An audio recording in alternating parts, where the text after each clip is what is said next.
So my name is Anthony Cordova. This is Entrepreneurial 3000, and today I will be talking about entrepreneurial misconceptions versus the actual reality. So to start, I'm going to bring up some common misconceptions that many people, including myself, have stuck in mind and reveal the truth behind them. Because of these misconceptions, I was really pushed further and further away from the idea of one day starting my own venture. The false information makes it even more difficult for that person to reach the truth. My understanding of entrepreneurship was caused by using the little information and stereotypes that I had about entrepreneurs, and it led me to believe these common misconceptions. First is that entrepreneurs are notorious risk takers. You can save up thousands of dollars to start a business, and everything after that is like a game of blackjack. Maybe you'll win and get lucky, or maybe you'll lose it all.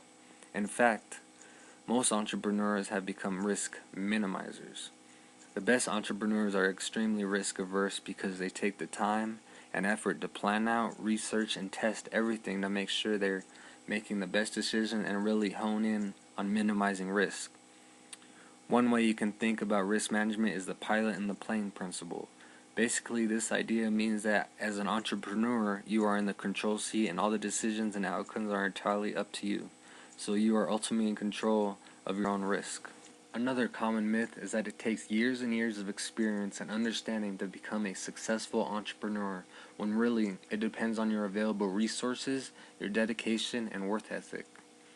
I've come across so many different stories of young teens and even sometimes kids that simply had an idea and put it to good use. With the internet and today's technology and resources, anything is possible, no matter what age you are.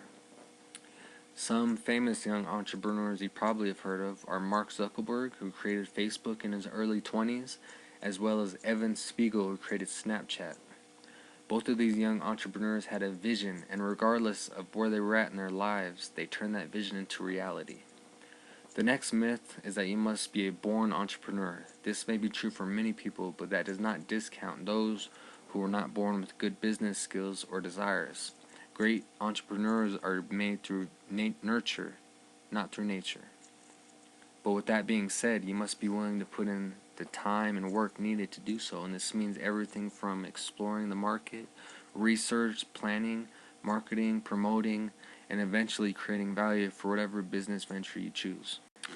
The next misconception comes with the idea of debt. Many people have this terrifying belief and fear that in order to start up a business, it is going to leave you thousands and thousands of dollars in debt without the guarantee of getting out. The good thing about starting your venture is the number of different funding options for starting up and growing your business. First, there is equity capital. This comes from individual investors and is attractive because this money is raised in exchange for some kind of ownership stake in the venture. The next option is debt financing, which can also have its advantages. This type of financing is usually provided to entrepreneurs through a bank or even through loans from a private party. The next misconception is it's all about the next great idea. Becoming an entrepreneur doesn't mean that you have to be the next big name inventor or trendsetter. Plenty of people choose existing ideas or popular industries to go in and find ways to make it unique from the rest. What you have to remember is becoming an entrepreneur can be done in more ways than one. Maybe you want to invent something, or maybe you choose an existing idea or service and figure out ways to improve it or change the way it's been done. The last misconception is that anybody on this planet can become a successful entrepreneur. If this was the case, then there would be billions of successful entrepreneurs, but there is not. Just like the American dream, there is plenty of work involved. Some of the things needed to start your own venture are passion. Passion is the catalyst that gets you and your business going. This passion must be directed and focused to your interests, strengths, and talents.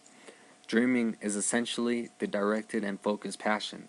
You are able to vision the product or service. You are able to vision yourself reaching the end goal of success, but like most good things though, most dreams don't come true unless you are willing to put in the hard work necessary to bring success. Entrepreneurship requires long hours, hard work, frustration, stress, and a heavy responsibility bearing down on you. If you can overcome these obstacles to success, then you have what it takes to become an entrepreneur.